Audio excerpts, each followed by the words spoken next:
ఒక్కొక్క విజువల్స్ అయితే excellent, background అయితే ఎక్సలెంట్ ఉంది, మ్యూజిక్ కూడా ఎక్సలెంట్ ఉంది. నా చిన్నప్పటి నుంచి ఒక ఆశ అన్న, ఎన్టీఆర్ అన్నని ఫస్ట్ డే చూడాలని. ఇన్నేళ్ల నుంచి ఒక్కసారి కూడా చూడలేదు. 6 ఏళ్ల నుంచి వెయిటింగ్ చేస్తుంటే ఇప్పుడు వచ్చింది అవకాశం. 6 ఏళ్ల నుంచి వెయిట్ చేస్తున్నామన్నా. 6 ఏళ్ల నుంచి ఒక్క స్ట్రైట్ ఫార్వర్డ్ మూవీ కూడా లేదు. ఒకటి RRR వచ్చింది, దాంట్లో కూడా అన్న రామ్ చరణ్తో తీశాడు. ఆ తర్వాత దేవరతో వస్తున్నాడు. అందరూ ఫ్లాప్తో ఉన్న వాళ్ళకి ప్రతి ఒక్కరికి హిట్ ఇచ్చేది అన్న మాత్రమే. ఇప్పుడు ఎన్టీఆర్ అన్న కొరటాల శివకి కూడా హిట్ ఇస్తాడు. బ్లాక్ బస్టర్ పక్క.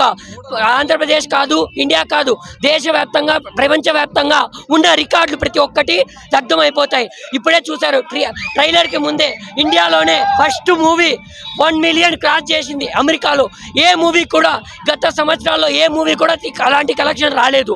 ఇప్పుడు ట్రైలర్ వచ్చింది, థియేటర్స్ కూడా ఇంక్రీజ్ అవుతాయి. 900 థియేటర్లోనే 1 మిలియన్ పైగా కలెక్షన్లు కలెక్ట్ చేసిన ఒకే ఒక్క మూవీ ఎన్టీఆర్ అన్న మూవీ. అలాగే ఇప్పుడున్న రికార్డ్స్ అన్ని